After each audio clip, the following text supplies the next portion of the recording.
morning, cubies and newbies, lurkers and fans. Hi, you guys. Good morning.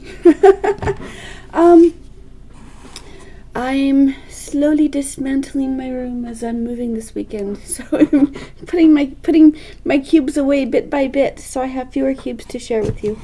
All my my fancy cubes are all locked away. Oh, I'll put away now, packed away. Hi, how you guys doing? I am Sunshine, and I'm the creator of the ABCube method for solving Rubik's Cubes. It's not a speed solving method, it's not the fewest moves method, but I believe that it's the simplest to learn. If you're not, if your brain is not wired for memorizing and then this is for you. I'm evidence that cubing is about more than just racing with yourself and others. That is certainly a big part of cubing and the cubing community. But there are people like me who just want to who find it just relaxing and fun, and that is okay too. I have taken the cubing itself and broken it down to just its key components so that I can make it accessible to everyone, to more people.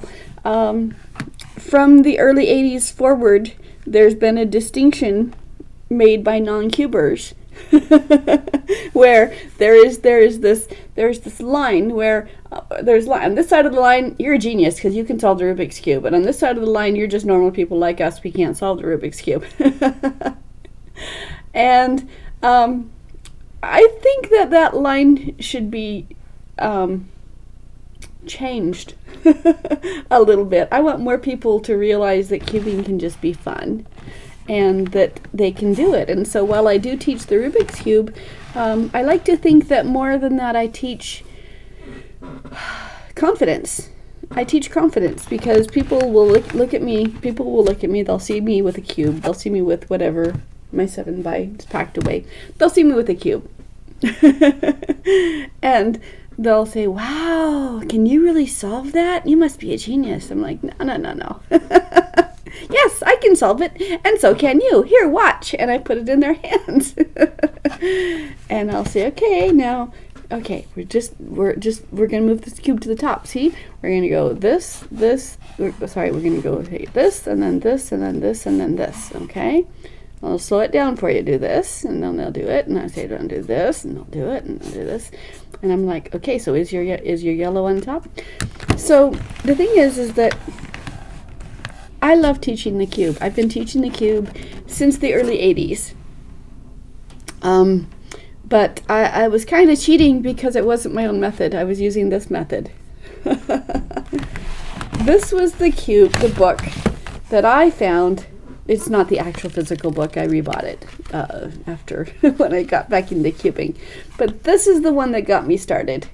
Everyone back in the 80s, early 80s, the cube was wildly becoming popular. And you could buy a cube anywhere, but once you twisted it up, you couldn't put it back together again unless you were. So yeah, there was a flood of books on how to solve the Rubik's Cube. This is the one that Jeffrey Varasano wrote after he set the record. Jeff conquers the cube in 45 seconds, and you can too. I have seen videos. I have seen him on videos, and his mind is so impressive to me. He tries to break it down very simply. He says, okay, so if you want this piece to be up, do whatever it takes to get the piece up to the top, and then slide it out of the way, and then just reverse what you did and go back to where. I'm like, wait a minute, I followed you until you told me to reverse what I just did. I didn't keep it in my head. I didn't have it written down. You can't just. So, if you are not following, if you don't know who Jeffrey Verasano is, he was the one who set the first it wasn't a world record because it was just the U.S., but he set the record in the first competition for turn cubing into speed cubing. And I have the honor of having messaged him. Someone told me that hey, your method reminds me of the Verasano method. I'm like, what's that? So I looked it up. Verasano, back from the 80s. So I looked him up and I'm like, oh wait, I watched him set the record. At the time I thought I was, hey, everyone was telling me I was a genius because I could solve the cube. I started to believe him. And I thought I was pretty good, I was down to, I was timed on a wristwatch, not the stopwatch. They're like, how fast I'm like, okay, so they'd look at their watch and I'd solve it. And I got to where I was down to about 3 minutes. And I thought that was really awesome. And then a TV guide is like, hey, there's going to be a Rubik's Cube competition. I'm like, ooh, I love Rubik's Cubes. I got to go see that. And if it's faster than my eyes can follow, it's magic. I don't believe you. So he's there and he's solving this cube. Everyone is solving their cube just super fast, and my brain is just buzzing, literally buzzing. I'm just like, ah. And the 42.34 something seconds. I could have that wrong. I'm just going from memory, but it was like 24.3 something seconds, and I'm like, no, less than half a minute. That is. I looked at the cube in my hand, and I looked at the score on the TV, and I put my cube down. I'm like, nope, you win. I yield. I didn't pick it up for a month. I was so frustrated because I was so disillusioned that I wasn't fast like other people were. And back then you didn't have corner turning. You didn't have speed cubes. You didn't have corner turning. You couldn't. There was no finger tricks because I packed away my original cube. It took 2 hands to make each turn. You couldn't. If it wasn't perfectly lined up, it wouldn't turn. If it was like that, it wouldn't turn. You'd have to get it completely, and then turn it. So that was very impressive. And then so someone said, hey, check out Jeffrey Verasano. He's pretty cool. So I checked him out, realized that I'd seen him, realized who he was. I'm like, wow. So I looked at his method, and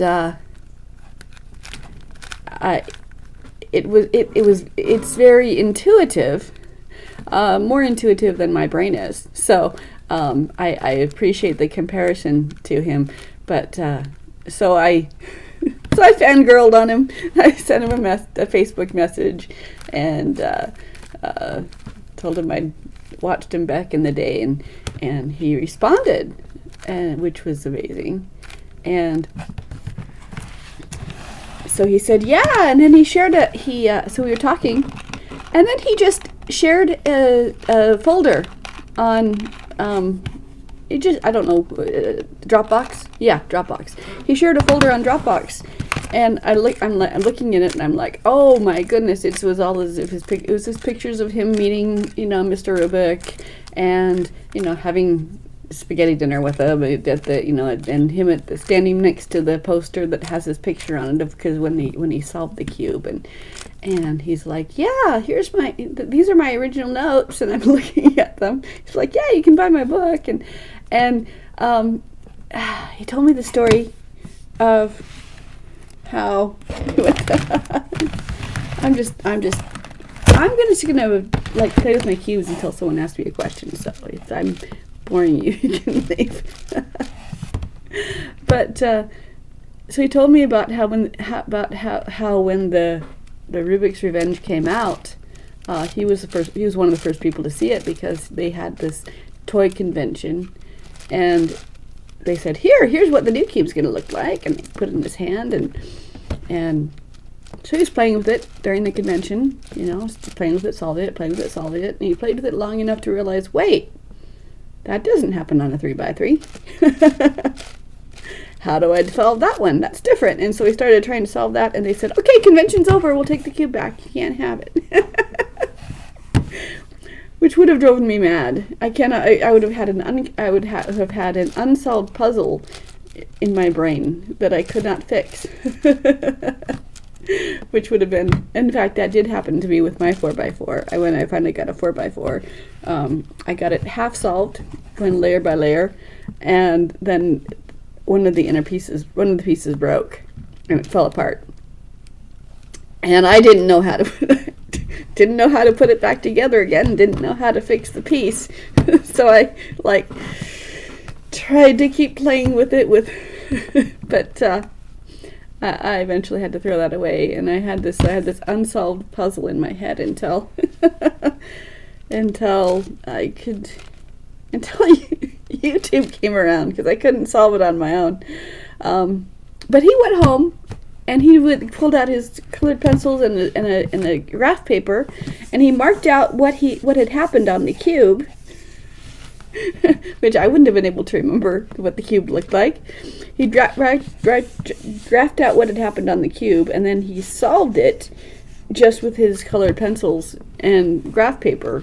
He worked out how to solve the parity, which he can do in 10 moves. So if your parity algorithm is more than 10 moves, you can improve. Okay. Pretty patterns. This is my logo. This is the logo that I created for myself. It is very easy to do. It is just Formula A twice. The first time is you just have to line it up so that the shape of the flower looks the same this way and this way. And then it's Formula A using these two as one, and using this piece as the one you're moving. So you go out, down, in, up, and then this piece that you're moving, so you go out, down, in, up. And of course you have to do it 3 times. So that was, the first one was to do it, the second one was to demonstrate, and then this one again. So out, down, in, up, out, down, in, up. I wanted to come up with a pattern that used A and B, but that was outside my brain. So that's one thing you can do. I created a pattern back in the 80s. I call it softball, and it's done with Formula B 7 times. That's not how I created it though, because I didn't have Formula A and B at the time. So I took a scrambled cube and I solved it into the position I wanted it to be.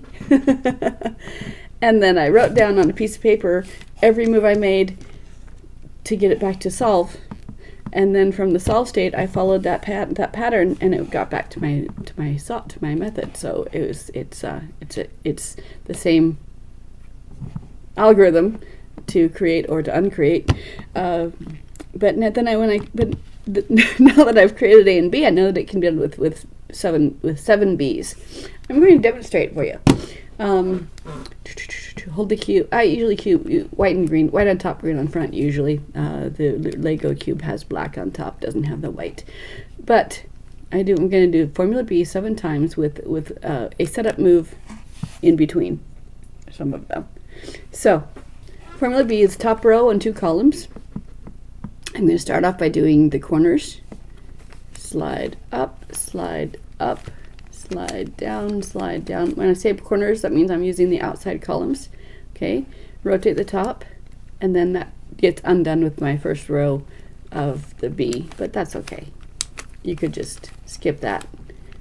Rotate the top. So B, slide the top, B, slide the top. And that switched these 2 columns. That gave us a diagonal pattern. We go upside down and sideways, and you do the B for corners twice more. Up, up, down, down, slide the top, formula B, up, up, down, down, slide the top. So that's 4 B's right there. 2 the top, and then reverse upside down, upside down, slide, reverse. Okay, so then I switch to B for edges. I move my left column bottom upward. So that would be an L prime. Then into B for the edges. Slide up, slide up, slide down, and then I lower my left back down. And then I keep my finger on the top back piece, because I'm going to move the cube upside down and sideways, and so now that back piece is on my left side again, and I bring it forward. I do 2 more B's for the edges without a placement without a setup in between. Down, down again, slide up, slide down, and then lower my left, and you have a pretty stripedy pattern. It is, I call it softball because it looks like I've got two pieces of fabric that join together, like so. I've got the green, blue, and black on these 3 sides, and the orange, red, and yellow on these 3 sides.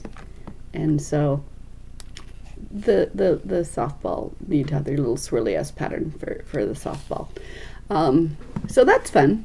People look at it, oh, I can solve that. They think it's just stripes. Oh, you know, that you can do from a solved cube. And so they'll go, you're like this, and then what did you do? I have no idea what you did. And then they put it down. So undo it the same way. Slide up, slide down, rotate the top, and reverse it up, down, slide the top. And then those 4 corners are correct. Upside down and sideways, and repeat for these corners.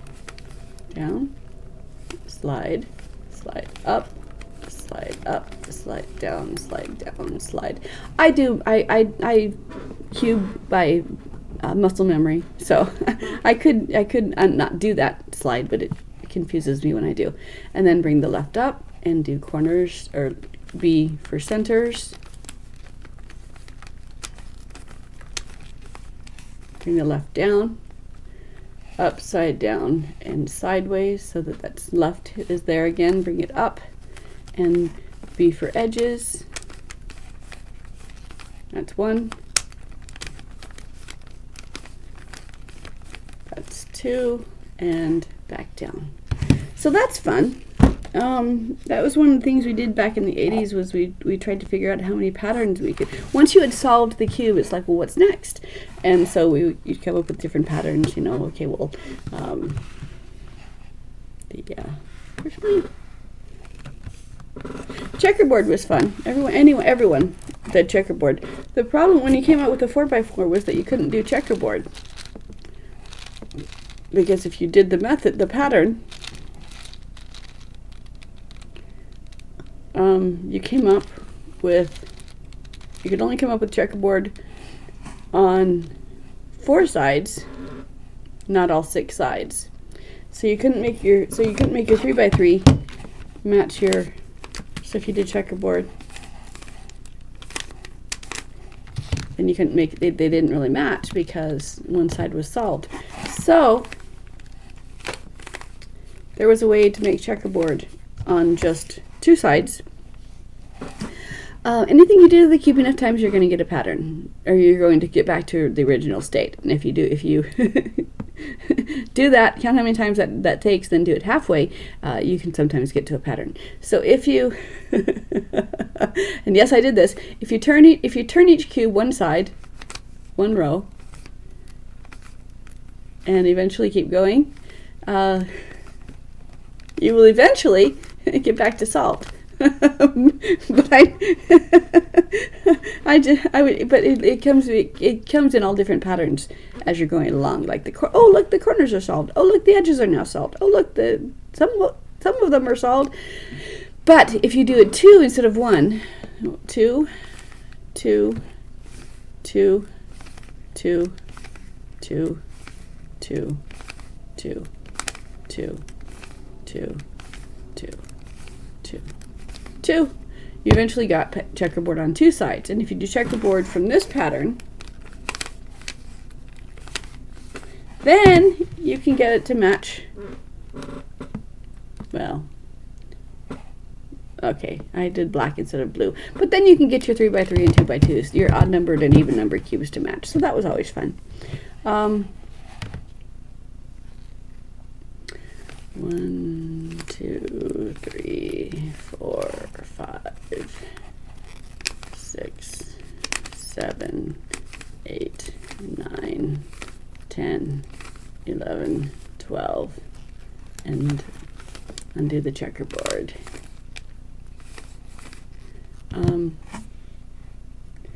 I also learned how to do a most of the double flip. Double flip is cool, but you can if you go 1, 2, 3, 4, 5, 6, 7, 8. Nope, that's not what I meant to do.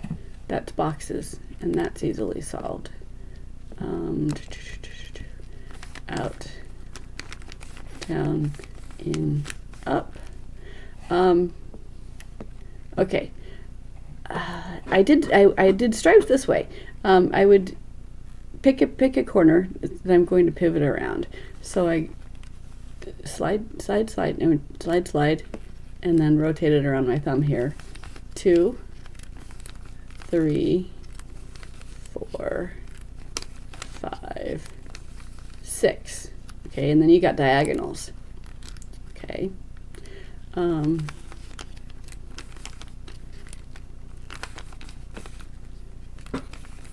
you're going up and over. You're rotating the cube as you go along. However, if you don't rotate the cube and you just this 3, 4, 5, 6, then you get 2 sides that have the super flip.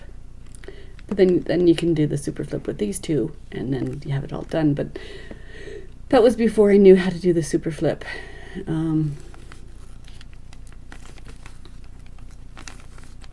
So I came up with that incomplete super flip, which was not that good. It's fun to do my softball pattern with bigger cubes. I do it with, these 3 rows, and then I do it with these 3 rows. So I do it with a wide middle, and then I do it with the wide edges. I just do it twice, and then you have stripities all the way down, and it's fun. Very fun. What else can I do? What can I do? All right, I will be back tomorrow. I'm probably not going to make my Friday afternoon or my Saturday morning stream, because those are the 2 days that I'm moving. So I will just go ahead and mark that I'm absent those two times. But I will be back tomorrow morning before I get everything started. Hi, kitty. And maybe you can see my kitty. I have a kitty.